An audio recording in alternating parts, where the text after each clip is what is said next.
Okay, I'm going to go ahead and get started while people are still joining. Welcome to the CRC Roundtable. This is about the fourth year we've been doing this, and I expect there's going to be many people logging on today who haven't been to one of these before. I just wanted to point out, I'll keep it brief, but this series was really started as a place for conversation over consumption, meaning that it was really a place for conversations that could move us forward in our work as a community.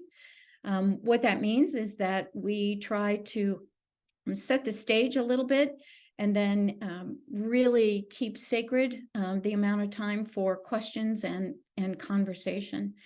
And in the words of Brene Brown, those questions are, awkward, brave, and kind. This is the place to be awkward, brave, and kind to one another.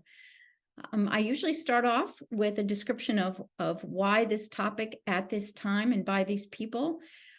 I think why this topic is any science-based adaptive management program really has to do two things. It has to be willing to ask itself the hard questions and then be committed to implementing what the answers to those questions means for revising or reflecting on the program. That's what CESR does, and you'll hear more about it, but it was over 4-year effort by many people representing 30 to 40 years of very good work across the community. And so it asked a hard question and engaged a lot of people in trying to answer those hard questions. Why at this time? It's because we're coming up on sort of an important milestone, 2025. And by these people, as most of the writing team of CESR, the people that really had to put pen to paper, are listed. They're going to be here, and they're here to answer your questions. Let me just say at the beginning, and I'll go through a run of show because this is a little bit different.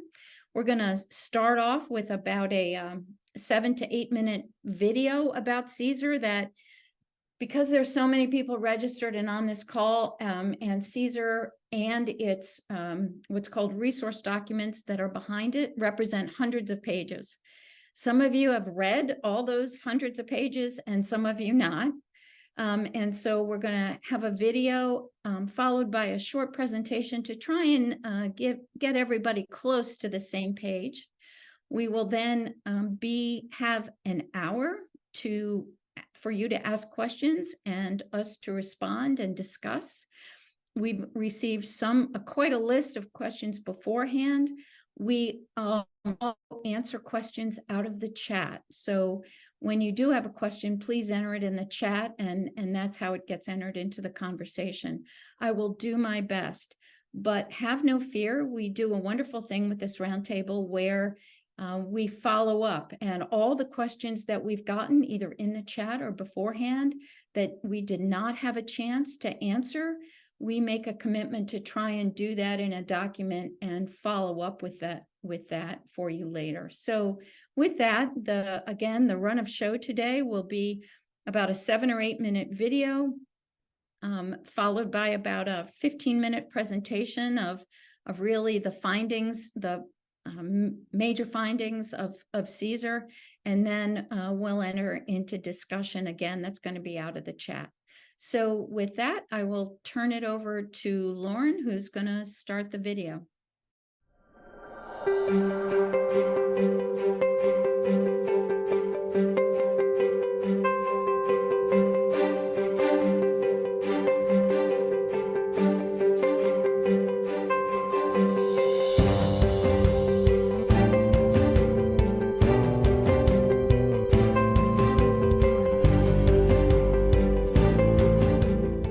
So the conversation that gave rise to the whole effort was after years and years of looking at what efforts had done in terms of attaining the water quality criteria, that while there was improvement and things were going in the right direction, it was happening much more slowly than anyone expected or was acceptable to any of us. We knew that the bay wasn't showing the signs of improvement that we want.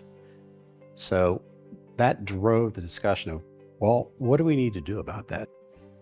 And that's a pretty brutal conversation, to look the data square in the face and saying, what we're doing isn't getting the results we want or we need. We think we can do better. How are we going to uncover that? The CESR report recognizes the successes that we've had in making the bay a better habitat, less polluted, but it also offers solutions to why we haven't attained the exact goals of the TMDL, and also what we can do about that to change what we're doing to make the bay an even better place. The conversation really revolved around the fact that there was a disconnect between what the models were saying we were achieving in the bay and what the monitoring data were telling us.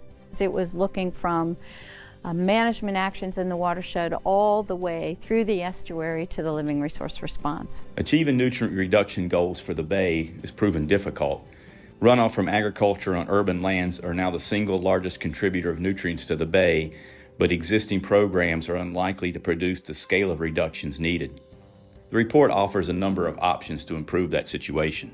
I think too often we get focused on effort and how much effort people put into something, how many BMPs are put on the landscape, how much effort we're putting in, but effort doesn't equal outcomes.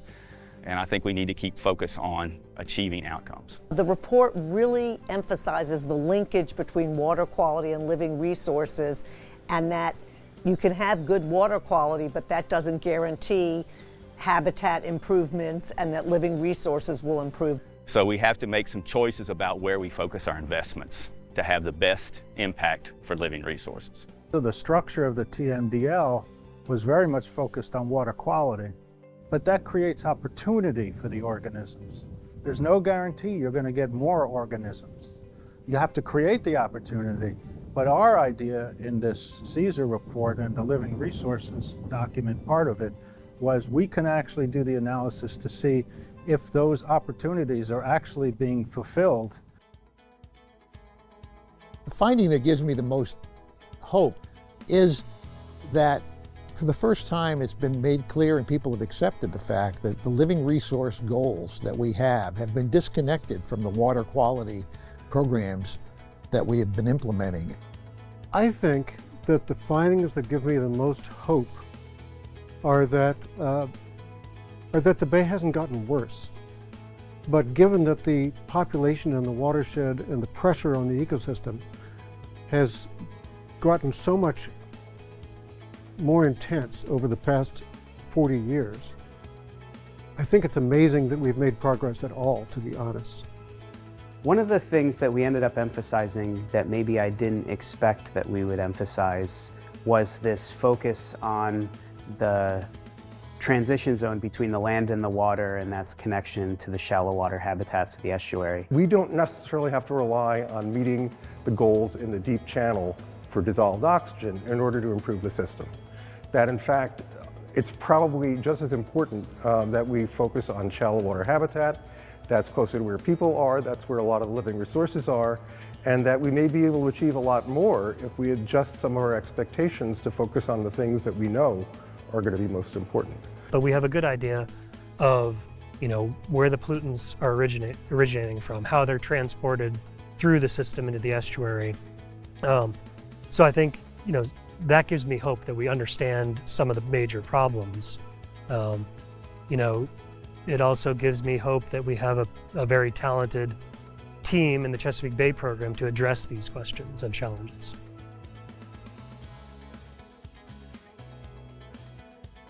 I think that the effort that we did through CESR was uniquely a STAC process because we needed scientists from universities in the watershed, scientists from universities on the estuary, scientists from different disciplines, from different walks of life, from these different cultures of fisheries and estuaries and watershed to work collaboratively together. So I think STAC was uniquely poised to do this kind of analysis. I don't know any other organization that could do that.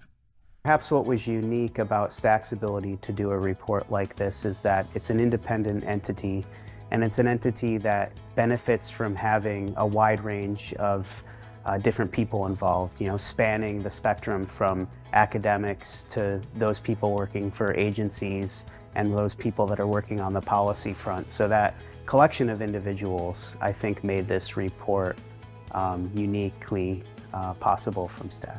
I personally took away from the CESR report that there's a lot of work that's been done, and there's a lot of smart people working on Bay issues. The summary and conclusions, to me, was just fabulous in terms of pointing a new way to look at things. CESR proves to me that we can use science to make better management decisions.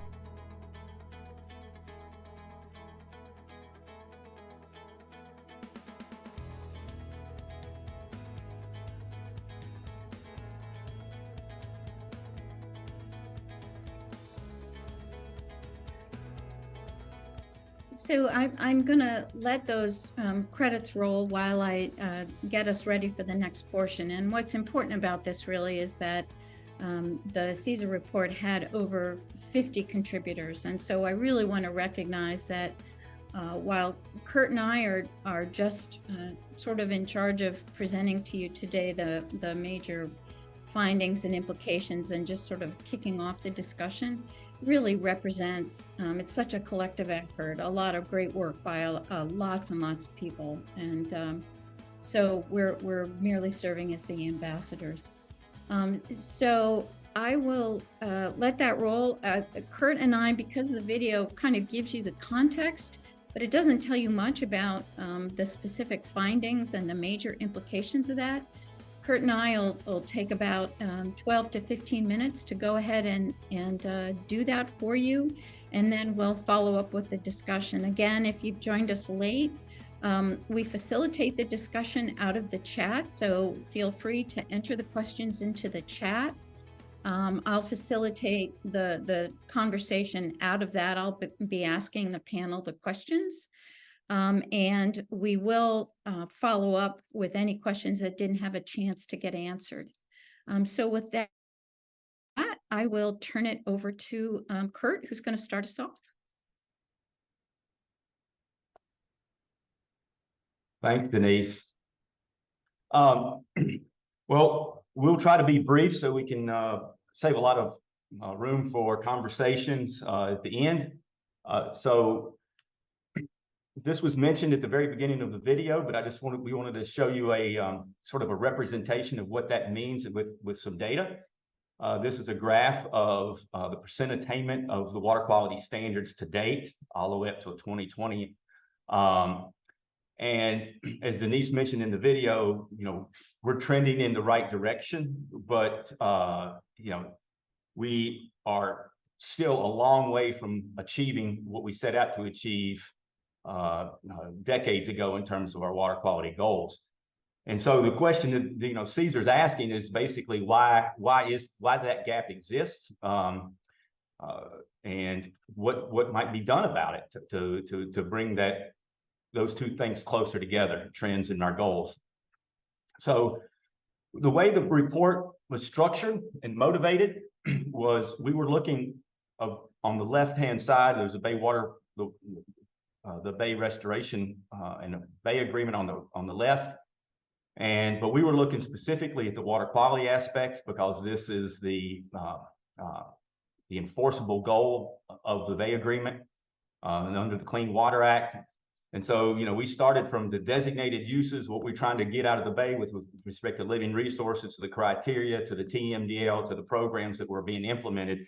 And basically what CESR did is we started working back and said, well, how is the system responding to these efforts with respect to goals and implementation programs? And so we worked, the report's broken up into 3 pieces of looking at what's happening in the watershed, what's happening in the estuary, and what's been the response with living resources.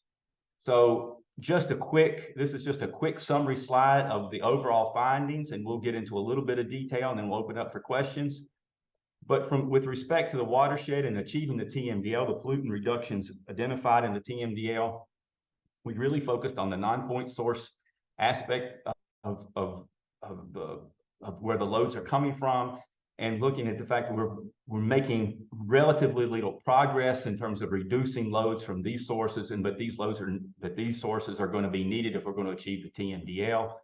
And we concluded, the implications of what we concluded was that spending money is not enough. We're going to have to do some things differently and try some things, different things, in order to make substantial improvements in what we've been able to accomplish so far.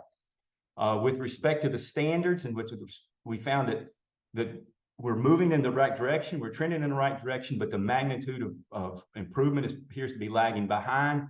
And then if you look at some of the challenges that we face, both in the watershed and both in terms of what's happening with climate and the stressors in the watershed, that some of these goals may be in fact unattainable, and particularly when we get into the deep waters, and Denise will elaborate about this in a minute. And then with respect to the living resources, that the impact of living resources depends on a lot of things besides water quality. And so we were looking at, what were how these other things and water quality impact living resources. What do we know about that response?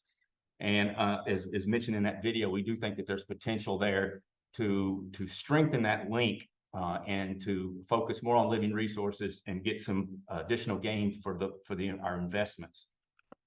And finally, the way we concluded the report was that the overall findings is these present some significant trade-offs and challenges that we have some challenging choices to make about, where we spend our resources and our attention and our expertise.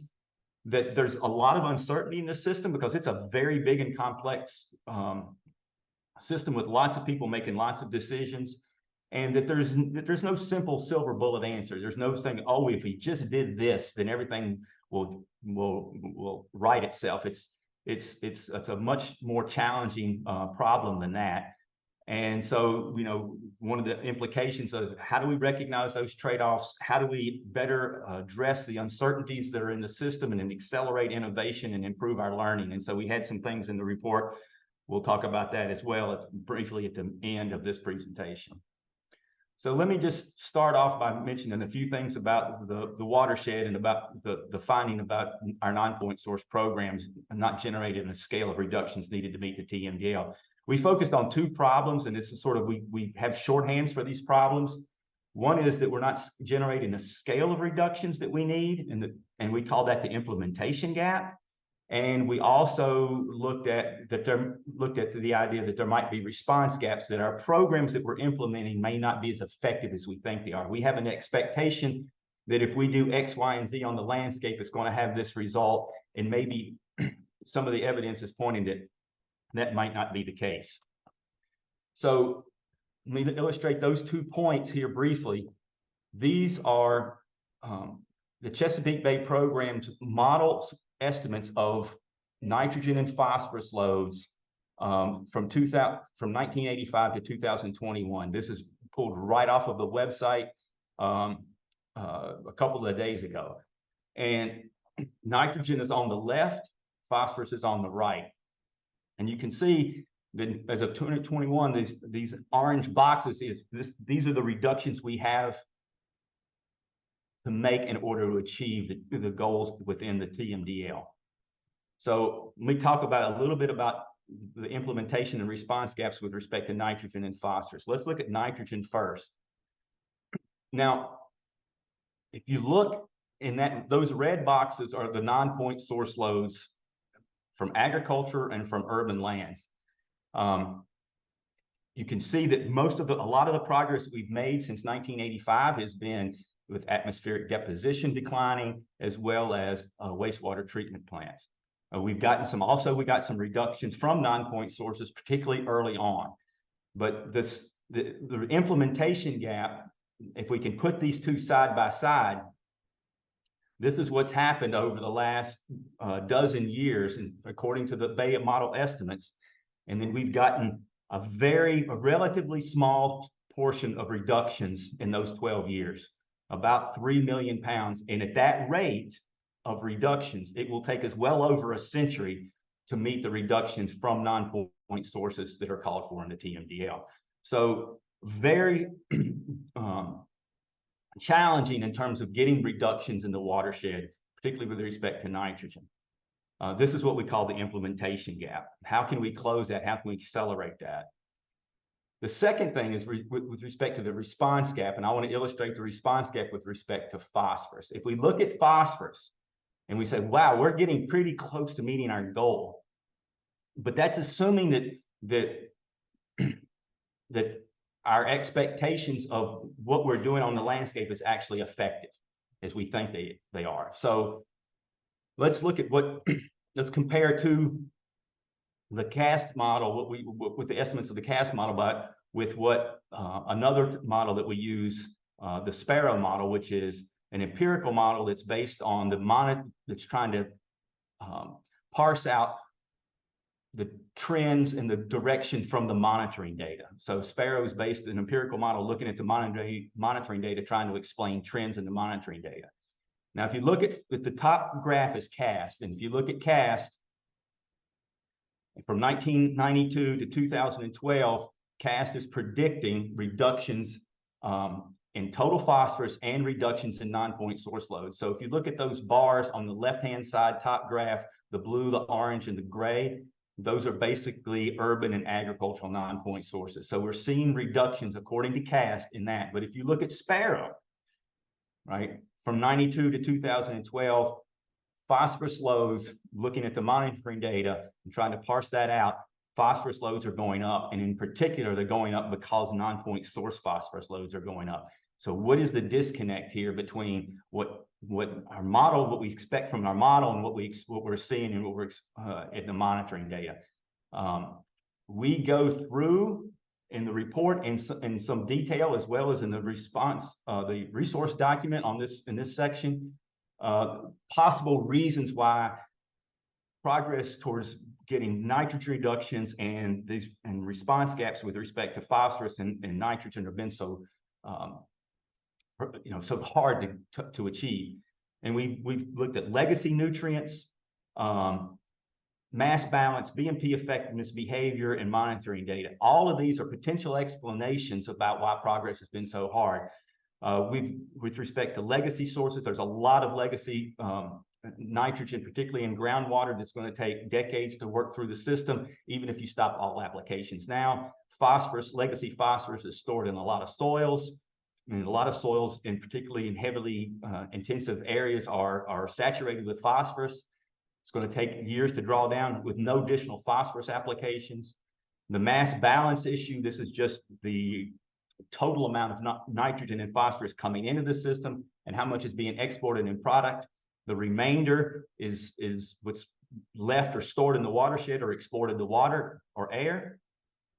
Real challenges with mass balance. We've seen that total imports have actually started to decline since the 1980s, but it's still a tough we're still importing a lot of nitrogen and phosphorus into the system, and in some areas we've seen that increase. There's questions about how effective our BMPs are.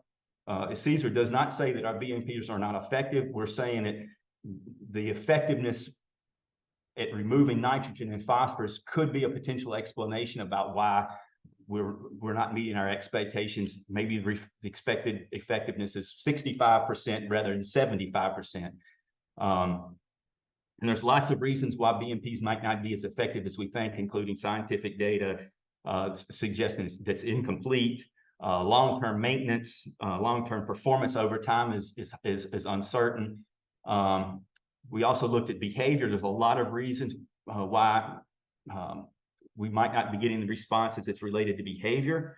So for instance, if we're looking at implementation of a BMP and it has a certain removal effectiveness, we need to consider what the whole farm effects are from adoption of that BMP. So if a farmer installs a BMP, for instance, on a riparian buffer, and because they've taken land out of production, they farm more intensively elsewhere, we might not be capturing that increased intensification that's spawned by adopting those BMPs. Cover crops is another example. You adopt cover crops, maybe cover crops are will stem the people creating, I'm stumbling over my words here, using cover crops as a cash cover crop. And so then you're importing nutrients to basically farm a second crop. And then there's data and monitoring limitations that obscure our ability to detect its signal and understand what's going on. And then we cover a lot of opportunities we can talk about in terms of we can improve and how we can improve our programs. We talk about how an emphasis to shift more on outcomes versus counting up practices might stimulate improvements, how we can improve through better targeting, focused on outcomes and performance-based incentives, additional focus on mass balance, and a willingness to explore policy innovation. And I'm going to turn it over to Denise now.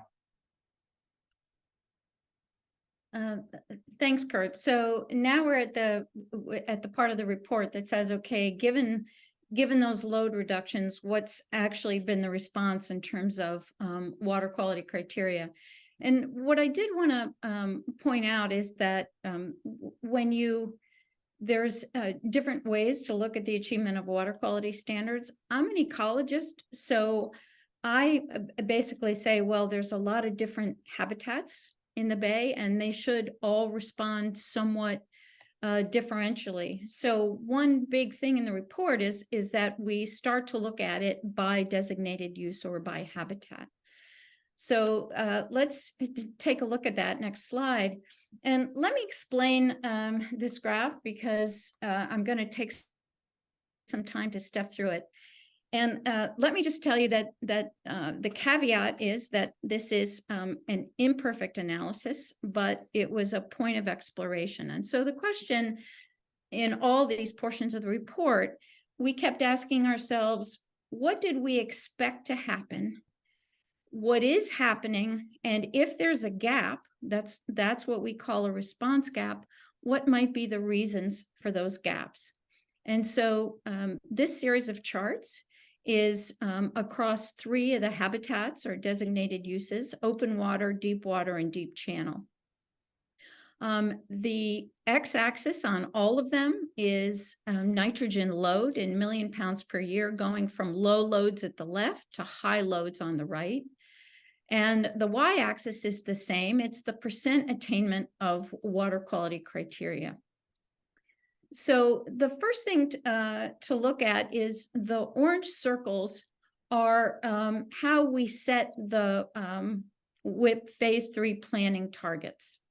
And so basically the modeling exercise was, at these various loads, let's model what kind of attainment we should get in terms of water quality criteria if we had a number of years at that load. Okay, so it's not like, oh, we would have a low load for 1 year and we'd expect a response. So these were planning targets.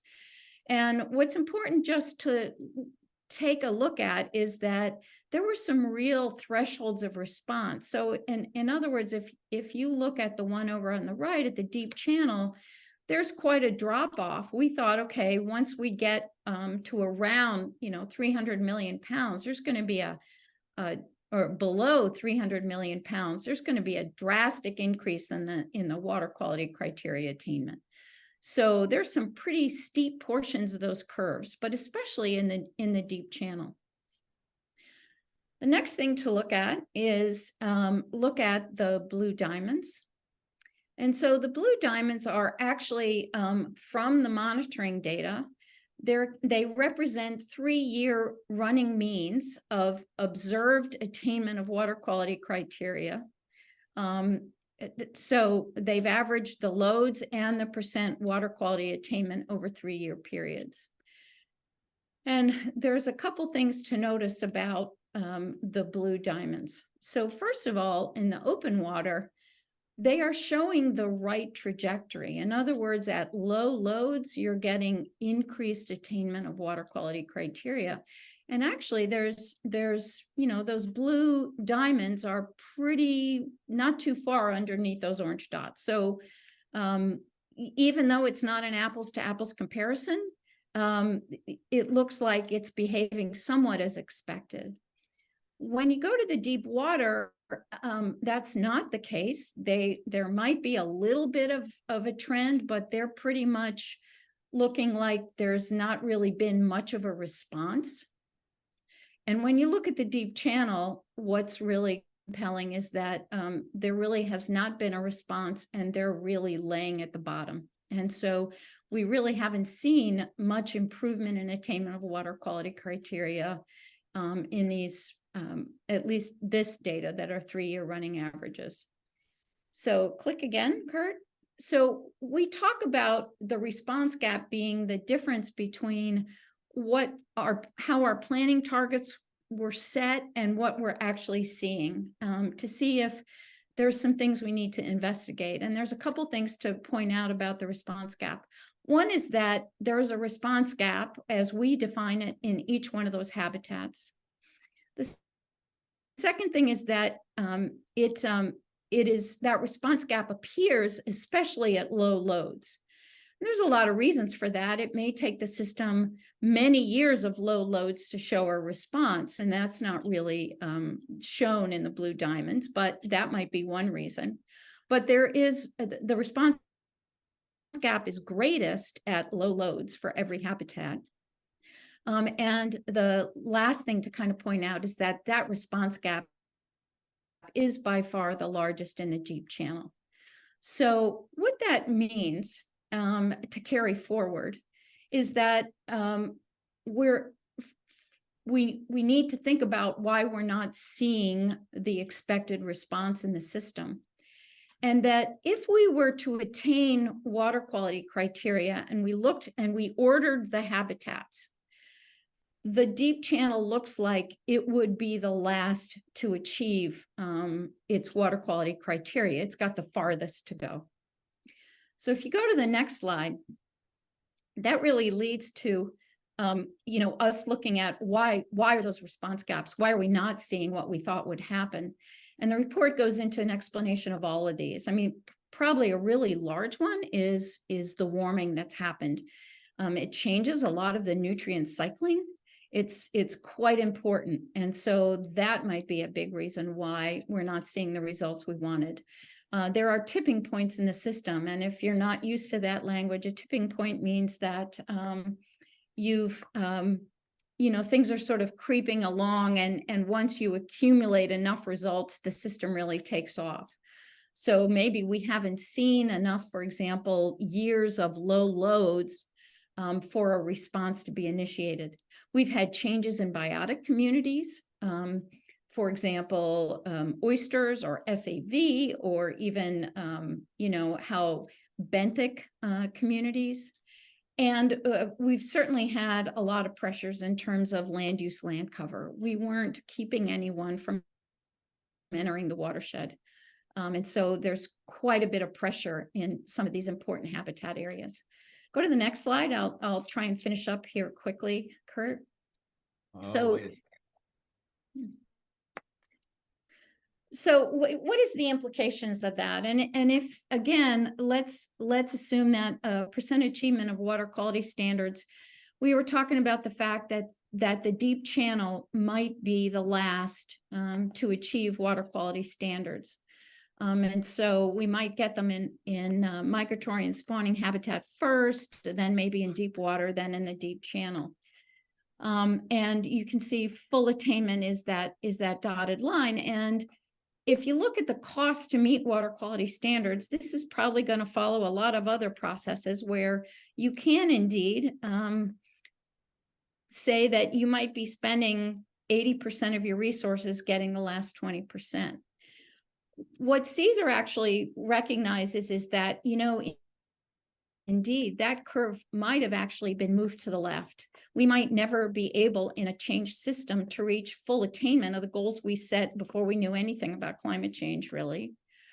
And that it's going to get quite expensive to meet. Probably, we're really, really going to have to reduce loads to get a response in the deep channel. And so water quality criteria might just be unattainable in some regions of the bay under existing technologies, especially in the deep, most notably in the deep channel. Go on, Kurt. As we go to the living resource response, for those of us that remember audio tuners, right, with coarse tuning dials and fine tuning dials, that's the way I like to think about this. You can see the water quality that we're really paying attention to in this program, and the TMDL is centered around, are just in that fine tuning knob in the middle, and they're the ones outlined in red. They're DO, water clarity, and chlorophyll A. The point here is that there's bigger dials, coarse tuning dials, that may have a lot more to do with living resource response sometimes than what we're doing on that fine tuning dial. And it's just a recognition of that. And so the impact of the water quality improvements on living resources really depends on what's going on in those other coarse tuning dials. Next slide. And so we really talk about in the report that in terms of an expected response of living resources to achievement of water quality criteria, we don't really have an expected response line. It's a very complicated system. The goal was support of aquatic life. And so it's not like we're out in the San Francisco Bay Delta and we're looking at Delta smelt and we're saying, okay, how many more fish do we get for every increment of water quality improvement? That's not how we're set up. And so the CESR report says, we don't really know where we are on a response curve. We could be on that lower curve where we're getting a little bit of living resource response for our achievement of water quality criteria, or we could be on a higher line. We don't really know which one it is. But I think the point is that the goal is we want to be on the higher line. We want to be able to get more living resource benefits for the water quality improvements that are happening. And to do that, that means paying attention to some of these coarse tuning knobs in terms of, for example, habitat improvement. If you can go to now, so let me talk about where CESR really ends up. And for me, this was a really stunning moment. Let's look at that curve at the top, which was both of these graphs on the left have achievement of water quality criteria on the x-axis. The top one has cost, and let's just recognize that the implementation cost is probably going to get steep as we go to the right and we start to reach full attainment, and we might not be able to get there. And then we've got the living resource response curves on the bottom.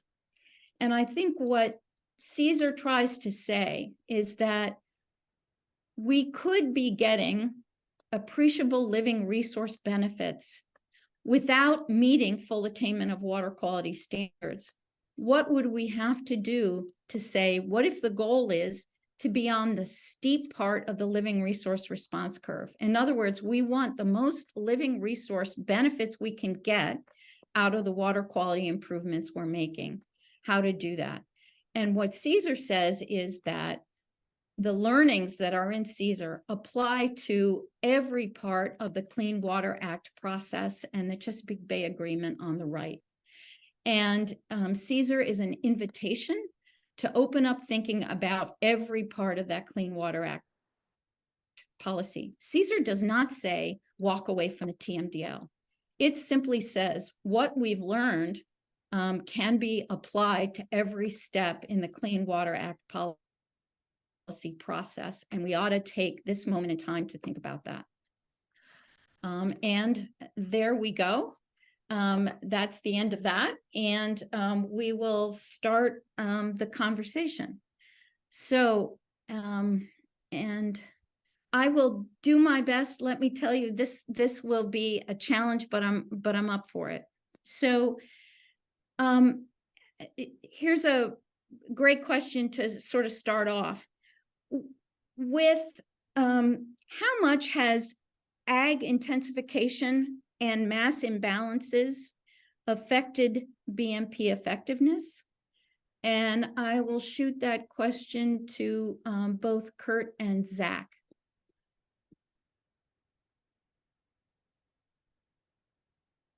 Sure. So could we actually go to those holding pen slides you have there? Yes. Slide 23. Wait a second. Here we go.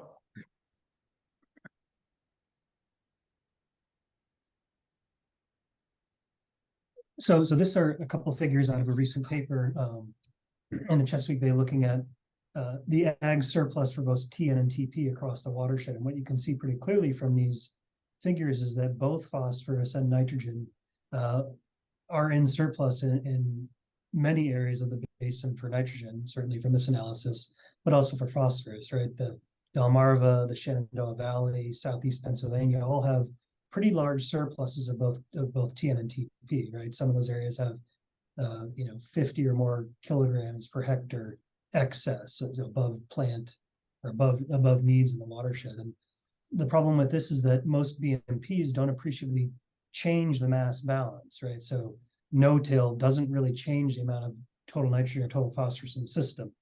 Cover crops don't really change the mass of the nutrients in the system. They may alter the timing of delivery and things like that, but for the most part, they don't. Most of these BMPs don't really affect the mass of phosphorus or nitrogen. So mass balance can serve as sort of a masking effect of the BMP effect on water quality in these watersheds or in these areas of the watershed, making it incredibly difficult to detect a BMP signal, even if they are effective. And so a good one too here. So this is one of the showcase watersheds, Smith Creek in Virginia, up in the Shenandoah Valley. And this picture here is actually a site, the farm that Kurt and I and Jimmy Weber from the USGS work at quite extensively. And this picture is a good example of sort of the mass balance problem, right? We've got a riparian buffer, or maybe not riparian buffer, we have a buffer along this stream, but you also see in this image, first of all, a high intensity loafing lot for cattle, a big pile of manure, a poultry house up here on the top of the hill. All of these are contributing nitrogen and phosphorus to the system. So even if you do have what might be an effective BMP in low mass balance regions, it's probably not as effective in situations like this where it just gets overwhelmed with the mass of nitrogen and phosphorus. And the USGS has showed this in several studies. So this slide from Jimmy Weber showed that over the past 3 decades, we've seen a 4x increase in the number of BMPs installed in the watershed. And over the same time, we've seen an increase in the number of animal units. And the result of that is that both TN and TP loads are actually increasing in this watershed over time. So again, the mass balance can be one of those sort of intractable problems that we really need to address to even, I think, begin to see effects of BMPs across the landscape. Let me also kind of follow up. It seems as if STAC and Kurt, that would kind of mask the answer to William Brogan's question, which is based on field collected data as well as modeling. Is there consensus on which BMPs have been the most effective at reducing nitrogen and phosphorus on a pounds removed per dollar basis? Well, without pointing to any specific studies, there are studies that look at implementation of BMPs across different, physiographic regions and things like that. But irrespective of that, any practice that reduces the mass of nitrogen and phosphorus, imported to the system, reduces that mass balance, is ultimately going to have a positive impact on water quality. It may not be immediate. There's all these legacy nutrients and lag times that would have to be flushed out of the system. But if you can reduce the amount of phosphorus or nitrogen introduced to the system, you ultimately will have a positive water quality impact, I believe. So BMPs that reduce, the import of nutrients would be effective. BMPs that disassociate, pollution-causing activities with areas of the landscape that are prone to hydrologic transport would also be effective. So, preventing these piles of manure in near stream areas is likely a very effective BMP. Something like stream fencing is also very effective. Keeping animals out of the stream is going to reduce the direct deposits to that stream, which are much harder to remediate once they're in the stream. Kurt, I don't know if you have any others that you might throw in there.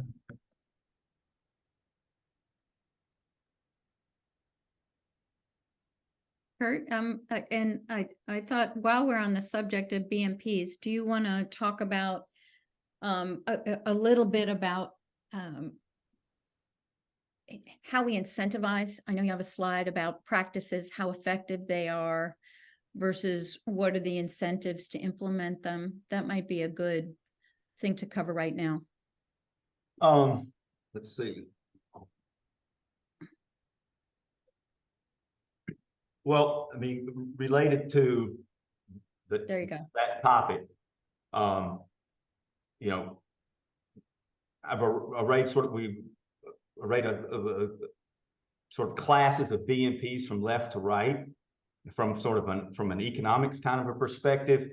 So on the left-hand side, you can think about BMPs that that might have relatively low upfront costs and generate some sort of private benefit to the landowner. So for instance, cover crops would generate improved soil conditions and for the landowner to increase long-term soil productivity and crop productivity.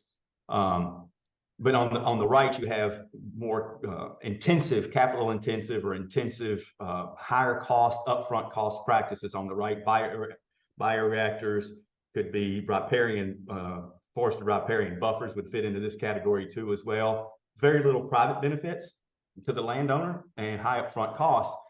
And we see across this spectrum that adoption will obviously be much higher, and data shows it's much higher for practices that are on the left versus the ones on the right.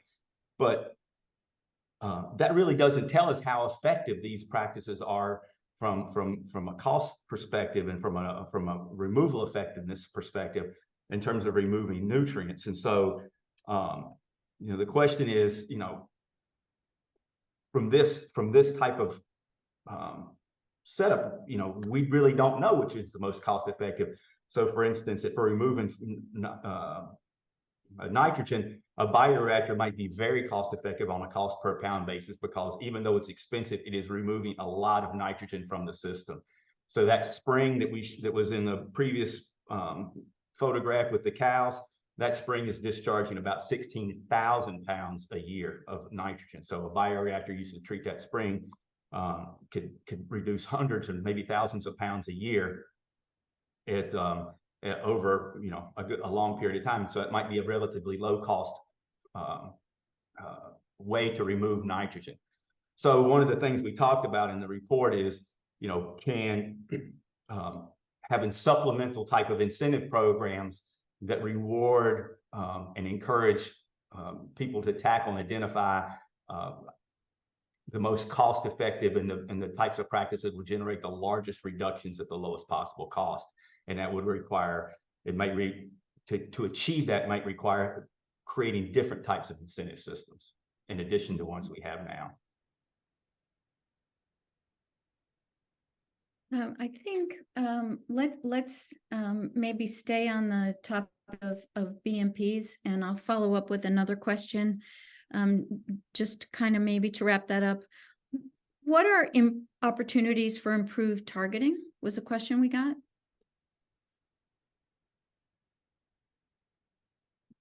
All right, Zach, that's a Zach question. Sure. Can you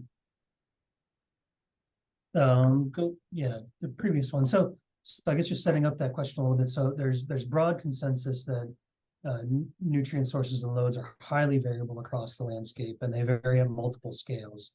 You can see from the left to the right, we go from the scale of the Chesapeake Bay, showing delivered phosphorus loads, to a 9,000 acre sub-watershed, to a 400 acre farm, to a 25 acre parcel.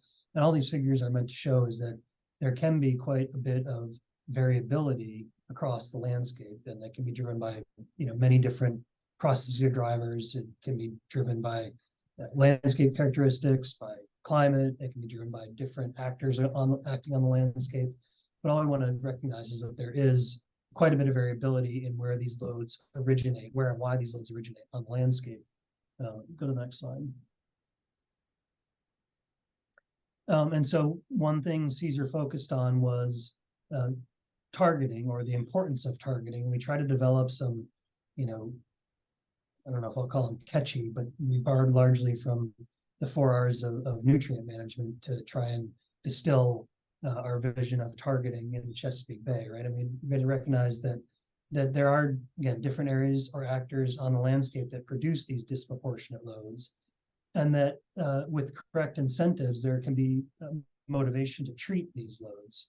And finally, we need to think about what are the most effective BMPs or control measures to deal with a specific nutrient source on the landscape. And so we sort of try to come up with the 4 R's of targeting, right? Do you have the right source? Are you treating the right source of the nutrient, right? Sorry, bring it right here. So, you know, is the source a legacy nutrient source or a contemporary nutrient source? Is it surface water versus groundwater flow paths? Things like that. Do you have the right location? So are you able to define the features of the landscape that contribute those disproportionate loads? So do you need to focus on concentrated flow paths or groundwater recharge zones? Those are all related to sort of the landscape characteristics of the location of the landscape. Are you able to identify the right actors? Do you understand and have access to who on the landscape is influencing nutrient losses? And finally, do you understand the right treatment options? So which BMP is most appropriate under which conditions? And then is there one more? Yeah, sure. And so this is something we've recently been looking at too, is sort of that actor component, right?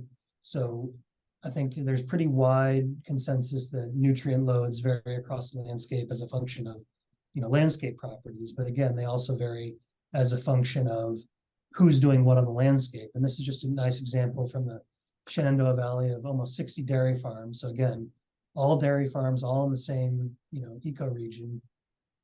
What you see here is that these farms had widely variable total P mass balances, from one farm essentially with a negative mass balance of almost 31 kilograms per hectare. So they're, you know, a negative mass balance, I guess, if you will, all the way up to one farm with almost 100 kilogram per hectare phosphorus mass balance. And so this has an effect on how you might target, right? And we don't want to say we target farmers or target farms, but how you might target conservation practices to farms or to areas that have these types of mass imbalances. And all that's shown on the right there, those couple probability distributions, is that we really don't understand much about you know, what nutrient mass balances might look like across different, you know, dairy farms of different sizes. So CAFO versus non-CAFO. Does one of them have a much longer tail? So there's, you know, more space out there in that tail to address the mass balance. And then we don't understand what these farms might look like with respect to adoption intensity of other BMPs. So do these farms with high mass balances also have low adoption rates of BMPs, and are they correlated? Does that low adoption, you know, mean that they have a higher mass balance, or vice versa? Do high adopters have a much you know, lower mass balance or tighter probability distribution? I think these are questions that we, you know, really need to focus on, you know, as we move towards 2025. Kurt, you might want to chime in here too. Yeah, I have nothing to add. Okay, great. Thanks, Zach. That was a great sort of comprehensive discussion about that. I'm going to leave the watershed and BMPs for a moment to switch over to the estuary and answer a question of Ray's, because it was a really great question, who basically asked a question about those DO graphs. And so, Kurt, can you bring up slide 36 for a moment? Slide 36. Yes, sir. This one? It's got the different responses this one? go up across the desert. There you go. Observed attainment. So Whoops. Sorry. You just don't want to get out of the watershed, do you? No, I do not. Okay, right there. So Ray, let me talk. That's a great question, because that, I would say that was a preliminary analysis. So let me explain where that sort of emerged.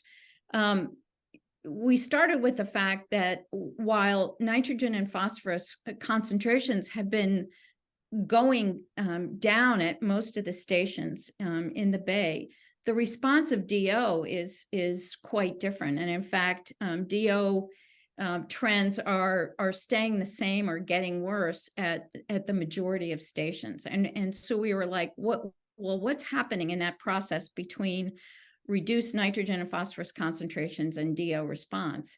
And the first thing we really looked at is that it's highly variable across habitats. And so that's why, first of all, we broke it down by habitat. If now, Kurt, you go to the response gap slide, which is way up. And let me talk about the orange dots were from the midpoint assessment. They were how we set the planning targets. And so those orange dots make a couple of assumptions that mean it is not an apples to apples comparison. And Gary Schenkel loved that you asked this question, right? The orange dots have certain assumptions in them, like they just say a whole segment is either in or out of attainment. It's not weighted spatially and temporally. So that's the first thing. So it's either on or off a segment. The other thing is that it assumes that there's no weather in it. It's just management. So it says, for example, if an orange dot is like, well, if you've got a reduced nitrogen load of 200 million pounds per year, and maybe we run the model over 13 years, that's the percent attainment that we might see at the end of that time. So the orange dots are really all about management. The blue diamonds are simply what's occurred, and they have weather in them. And the modeling work group has been doing an exercise. This started them on an exercise of, can the model, how well does the model reproduce those blue diamonds? And it turns out that our models are pretty good, and they are pretty close to reproducing those blue diamonds. The question still remains, is it just we haven't had enough time, or there's warming, or what really speaks to the difference still between what we thought we would see with our planning targets and what's actually happening? So it's if the model is good at reproducing the blue diamonds, that means we have a way to interrogate the model to say, why are we not getting the expected response? So I hope that answers that question. When we were asking the question of the estuary, what did we expect would happen and what's happening? This is the only way we could figure out how to open that box, as imperfect as the exercise is. What's important about the results of this exercise, though, is that the blue diamonds still show the DO response in the deep channel pegged at the bottom. And that means that as you look at percent attainment of water quality standards, over the whole bay, that will probably be the last to attain standards. And so that had meaning when we then went to, for example, the cost curve or the living resource response curve. And it also meant that the question of whether we can ever get full attainment, all of a sudden that question popped up out of this exercise. Like because of things like warming and tipping points, we may not be able to get there with current technologies. So that was really the basis of that. And I didn't bring this out in the presentation. One thing that really comes out of the CESR report that I didn't talk about was that one of the things the CESR report says is a way to get appreciable living resource response out of the water quality benefits you're already seeing is to pay some attention and do some work in shallow waters. And so there's a lot of reasons for that. One is that they are biogeochemical hotspots of processing. It's where most of the stakeholders engage with the bay. So it's got a lot of aspects of that to it. It's where a lot of the living resource response starts, where things like living shorelines and oyster habitat and wetlands matter. It's also a place that is going to feel the effects of climate change first. And so the report suggests, to put this lightly, well, this is probably blunter, but one of the things the report points out is that we have made a trade-off, right? This attention to achieving water quality criteria in the deep trench has taken attention away from some of these things we could do to boost living resource response. And we're making that trade-off now. Do we want to continue to make that trade-off in the way that we've been making it? And so that's a question that arises out of CESR, and the opportunity to maybe look at if we could get attainment of water quality criteria more quickly in the shallow waters, and it would also boost living resource response. Maybe that's something we ought to consider doing. Does that, Ray, that was a long-winded answer. Yes, thanks very much. I know yeah. you've got a lot of questions, but it's a great framing that I think will help researchers try to figure out what's going on. Right. Thanks. Okay. I do want to point out that there were quite a bit of questions that were given to us beforehand that really asked about policy changes, and that is not in STAC's lane. You know, we sort of postulate the if and when. We don't get to decide the what. And I did want to just relay some information, because a lot of the questions were about, you know, what is the Bay program and the partnership going to do with CESR? And so let me just relay the statement that came from the Chesapeake Bay Program Office and David Campbell. And I'll just read it verbatim. It says, the program office acknowledges the important and foundational scientific learning and innovative thinking that the CESR report represents. The program office is committed to supporting the engagement of the entirety of the partnership as it fully unpacks STAC's comprehensive evaluation of the partnership's mutual efforts to protect and restore the Chesapeake Bay. And I just want to convey that Kurt and I have been asked by various portions of the partnership to talk to them about CESR, and I think to date we're up to over 40 briefings or conversations. And so I think as a conversation opener, people have embraced it and used it to open up the box, and I think that's important to talk about. We don't quite know how to do this, but I think everybody's really trying to reflect on it and think about what it means and how we might integrate the learnings as we move forward. So I just wanted to convey that. Let me look at a question from Kristen Saunders while we're still in shallow waters. Kristen says, when you say shallow waters, you don't just mean tidal, correct?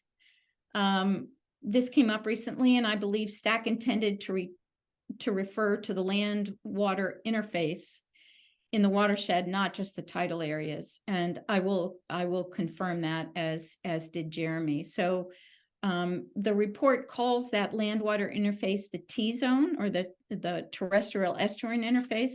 It would also apply up in the headwaters, up in the watershed, right? And so to other goals as well. So we're just saying, in general, if we're paying attention to these other habitats, we can think about boosting the living resource response to the water quality improvements we're getting. Let me see about next.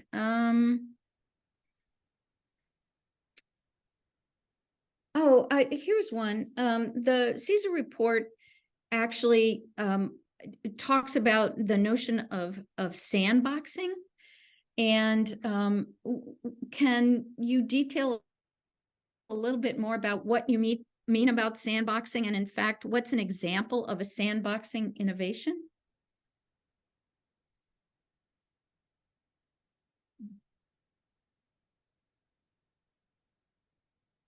Denise, Yes, you want me to take that one? yes, I do. Well, I won't go through this graph, but sandboxing was an idea that that came out of the insurance industry. It's basically the idea that if you try different program designs or different program implementations, and you have a system of assessing their outcomes, and if it turns out that they are effective, that change, then the agency that's the programs are being implemented under will then take us obligation or responsibility to disseminate and just that innovation throughout the program. And so it's not a pilot program in the sense of, you try a pilot, see if it works, and then there's a commitment to expanding what the lessons learned through the program based on the outcomes of a sandbox. And so an example of a couple of examples we put in the report about what we might mean by sandboxing. This is just a schematic of the implementation policies in the orange box that we have set up to try to reduce, say, for instance, non-point source loads. And those policies are intended to change people's behavior or shape people's behavior, and people respond to those policies. And lots of different types of people, managers, service providers, and land managers, in order to change what's in the orange, which is basically the movement of nutrients imported into the system all the way out and delivered to the bay on the far right. So a sandbox would say, look, can we, of these implementation policies, and we have a couple which would be, as a general sort of illustration, there's sort of traditional sort of cost sharing programs. And then there's our TMDL accounting system, which is the second piece, which is the second large box there, about how we count progress and credit towards meeting the TMDL, particularly on the non-point source side. And we use that through a CAST accounting system, and we have a very formal process to ensure that people are doing stuff that, according to CAST, will get us the results that we need. Now, that's the way we've been operating over the last 15 years. And so what sandboxing basically tries to do says, well, if we tried some different implementation policies, if something different than what we see here on the boxes, would this change behavior, which would in turn change what we see on the landscape? So let me give you an example. One of the examples that we used in a box in section 6 of the report. And let's just take our TMDL accounting framework. And if you want to use the analogy, it's the start of football season. If you want to use the analogy that CAST and the CAST model and our accounting framework is the goalpost in which we measure progress. So it is not, we don't necessarily measure on a day-to-day managerial basis, measure progress on that bottom. We measure progress with the CAST. So this is our goalpost. So we're trying to implement and install BMPs and get credit for installing BMPs that CAST says will help us achieve our nitrogen reduction goals in the bay tributaries. So that sets off a set of behaviors, particularly with respect to water quality managers. It says, okay, well, what do I have to do? How many BMPs do I have to have? And getting credit for that. So I invest in stuff of like, okay, we're finding BMPs and getting them in the model.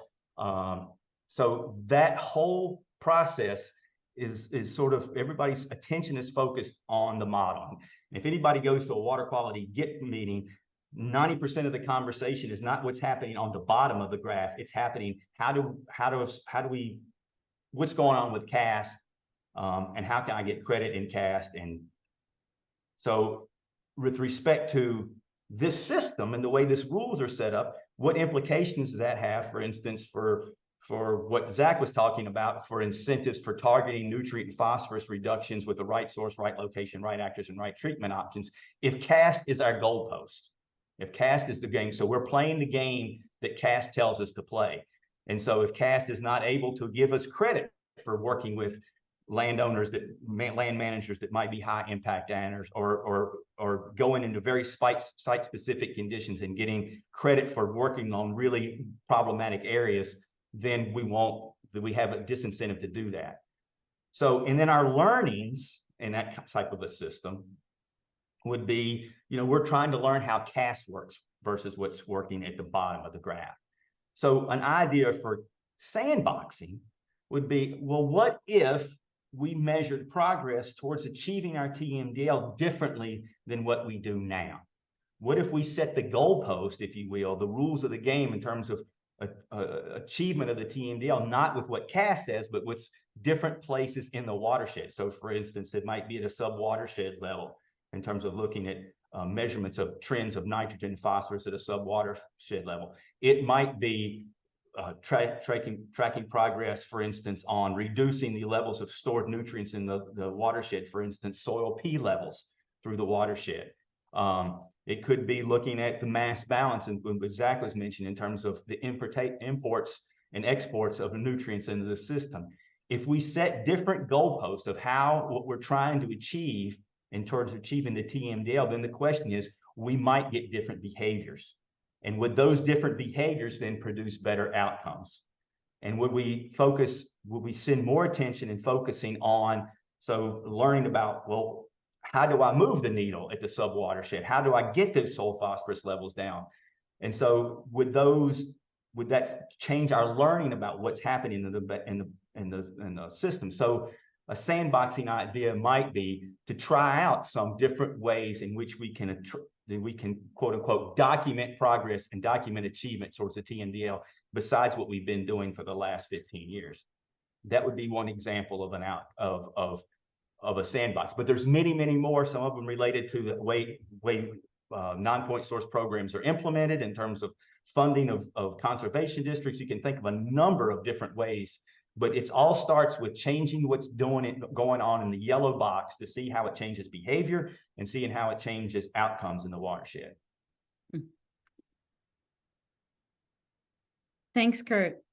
I am going to switch to the estuary for a moment, and then I'm going to come back to BMP. So I have a question for Jeremy that came in beforehand, and then Scott Heidel, I do want you to know that we're going to address your question within this time frame.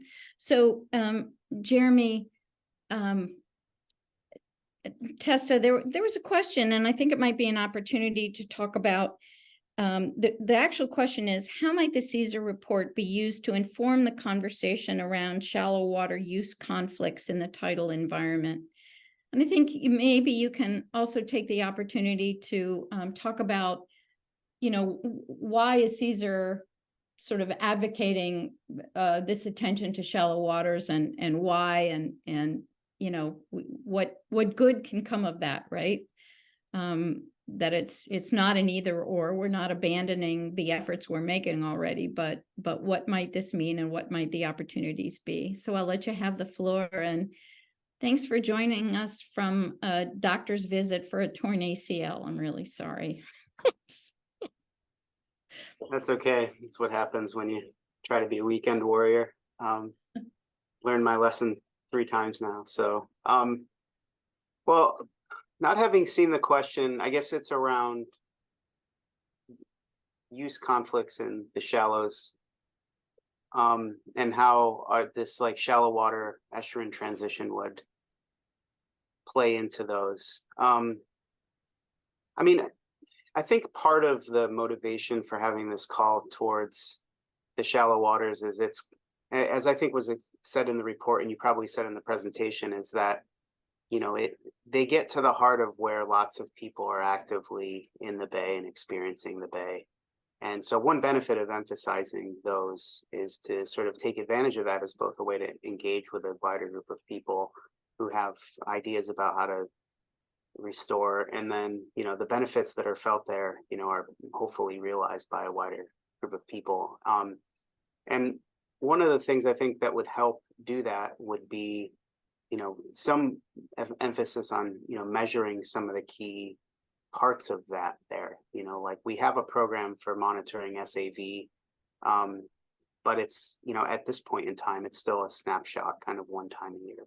We know there are dynamics that are happening in other times of year. We just don't know that much about them. We know that, we have evidence at least, that SAV, create habitat, but they might do other things that involve, taking nutrients up, sequestering them both in their tissues and in the sediments that they inhabit. And so there may be a way that, restoring some of these habitats, oysters might be the same way, actually builds an internal potential to remove nutrients and therefore support the overall nutrient reduction in the bay and potentially have an effect downstream. And one of the challenges there is that we probably don't know how big that effect is, and therefore we don't know how many of these restorations would have to happen in all these small environments to have a scalable bay-wide effect. The use conflicts, I've dealt with that a little bit just in working with, speaking of SAV, just the conflict of trying to grow a budding aquaculture industry for oysters in an environment where some of the best places for people want to put these oyster habitats are in shallow waters where, they're easy to access, easier to operate. And so there's a conflict there with SAV. And I think we're just at the beginning phases of understanding what the trade-offs are with those two operations, and they're far beyond just ecological trade-offs. The social and economic trade-offs are real, and I think if we have an emphasis on shallow water places and environments, any information that we're getting around how they work is going to help inform how we decide how many oyster leases you can have, or what their effect is going to be. I don't know. That I saw Kenny pop in, and I just said a lot, so I don't know, Denise, if that was around what you were thinking. Oh yeah, I think that was a great answer. And Kenny, I don't know if you want to add anything, or if you heard any of it, or you're flying blind. But I think I joined a little bit late, so I'll pipe in if I catch up. Okay. Let me thanks, Jeremy. I think that was actually really perfect to just kind of outline the issue around it, and why would we advocate sort of more attention to the shallow waters. I do want to pose this question to Kurt and Zach, because I think of Scott Heidel's, because I think it points to sort of some misinterpretations about what CESR says. So let me read this. Scott says, we have had success in restoring agricultural watersheds in Pennsylvania by implementing BMP saturation. It is important to saturate a watershed with the full suite of BMPs in order to restore that watershed and demonstrate the positive effects of BMP implementation. My concern is that we are not hearing this side of the story, and I hope this can be explored. Thoughts, and I think you sort of alluded to that, Zach, of why sometimes saturating a watershed with BMPs isn't getting us what we wanted because of some underlying problems we haven't been thinking about. And I think your Smith Creek watershed was an example of that. But do you have a response to Scott and the importance of doing that? And I think oh, go ahead. I was going to channel Kurt here too and ask about the cost effectiveness of saturating the watershed. And I guess I don't really know exactly what that term means with respect to BMPs, but I suspect it means everything, everywhere, everyone. Which is probably better than, I'm sure it's better than doing nothing nowhere with no one. But I know that I can say it's more effective than strategic implementation of management practices on known source areas. So if you could point me to any literature about those studies you're referring to, that would be great. There have been several, and I can refer to one that looked at intensive BMP adoption with pre and post BMP periods and a control watershed. And they did see that, intense BMP adoption, when correctly maintained in the watershed, did reduce, in this case, both dissolved and particulate phosphorus yields, sometimes quite significantly, 20%.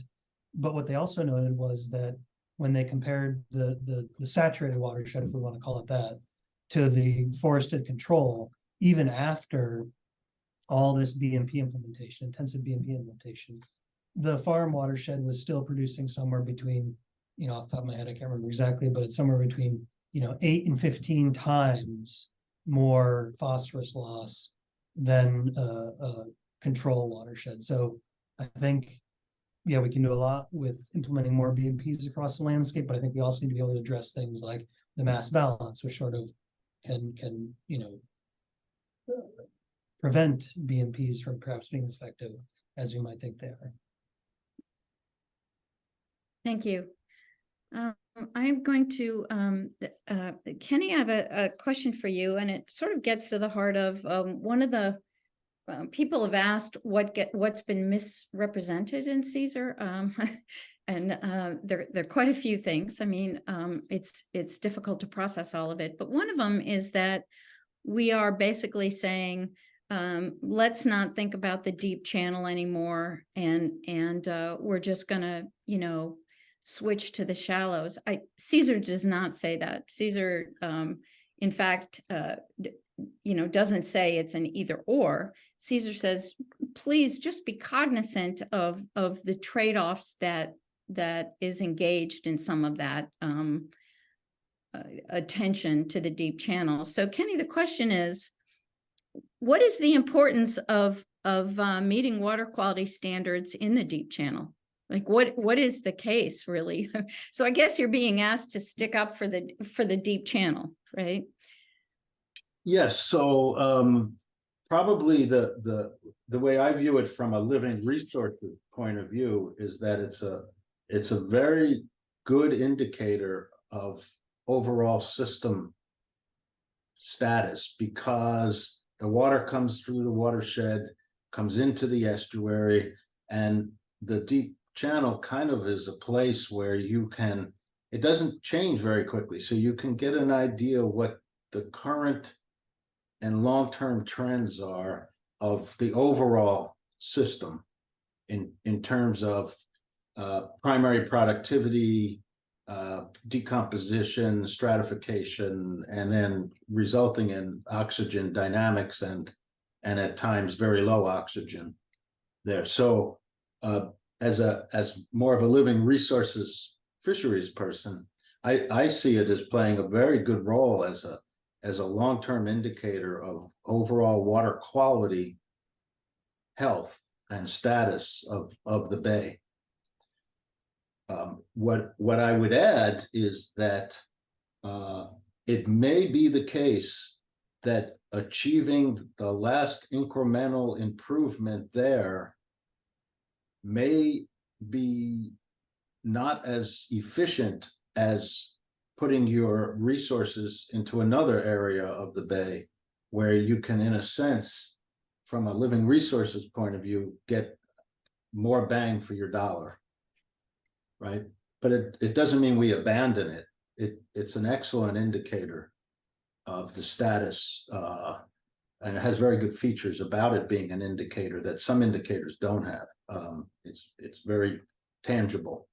So I would view it that way, rather than abandoning it. Yeah. Oh, thank you. That's a great answer. And I also did want to point out that one of the things that I really noticed doing the CESR reporting and conversations is that of the 31 outcomes in the watershed agreement, 17 of them are really linked to shallow water environments. Relatively, they are way less understood and way less monitored than the deep channel.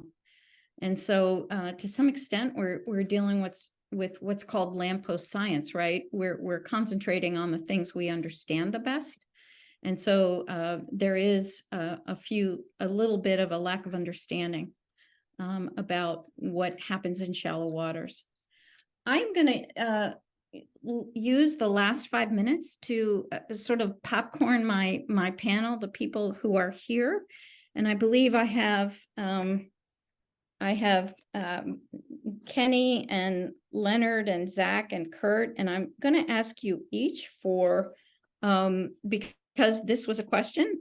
What was your biggest surprise as the report came to completion? So how about Jeremy? I'll ask you first. What was your biggest surprise?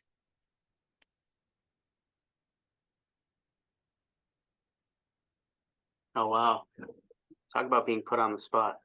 I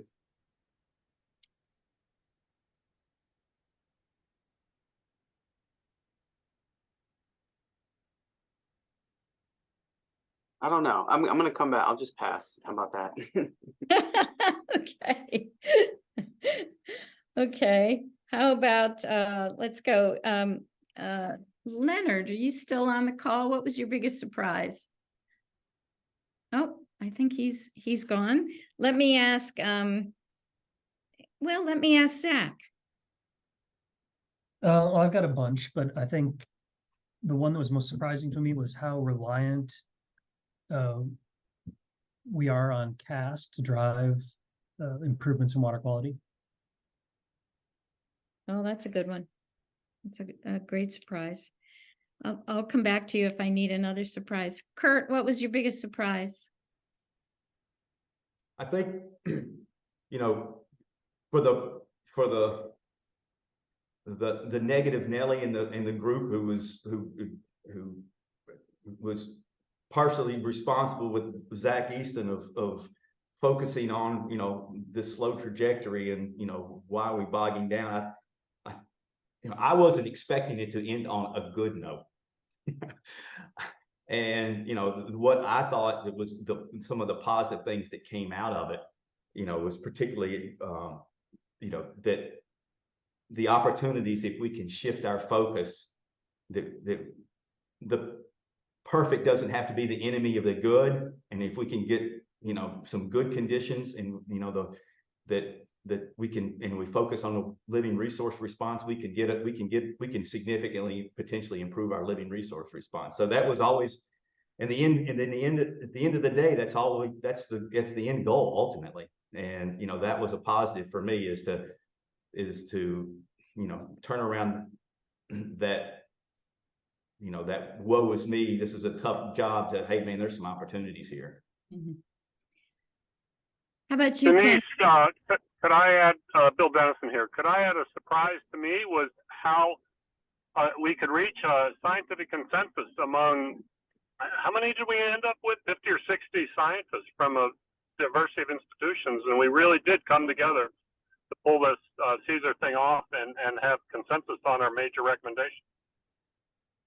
Oh, thanks, Bill. That's a great point. And I think I had similar feelings about really what the power of consensus is, right? That it's far different when a number of people can 50 or 60 people can stand behind a message than, you know, sometimes we're left one person shouting in the wilderness. So I think that's great.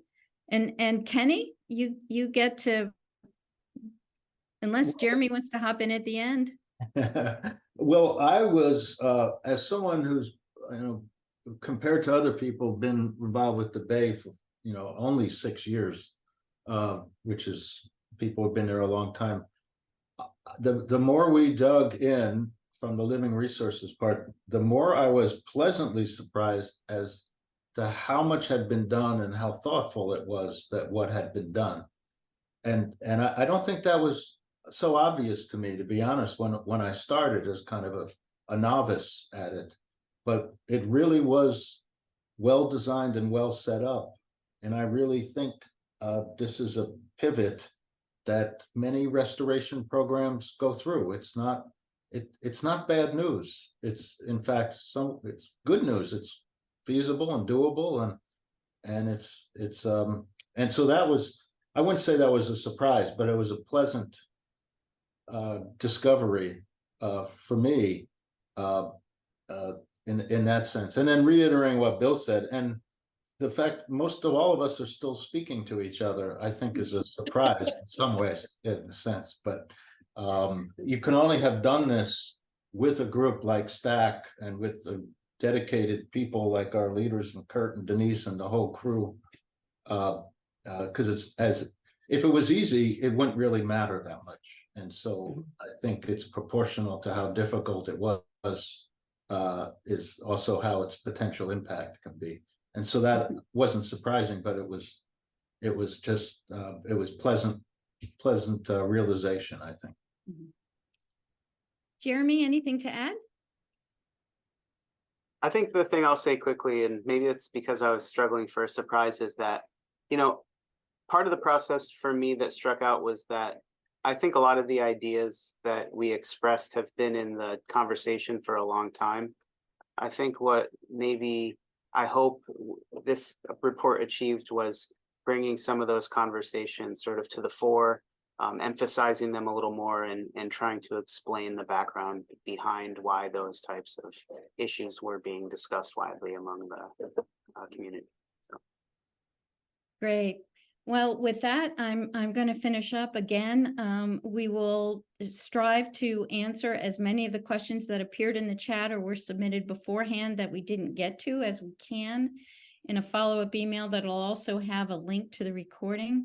If this is your first time to the roundtable, I would encourage you to come back. We're going to start a series on focusing actually on what can be done in shallow waters, which I just kind of following up on some of the conversations that CESR has opened up.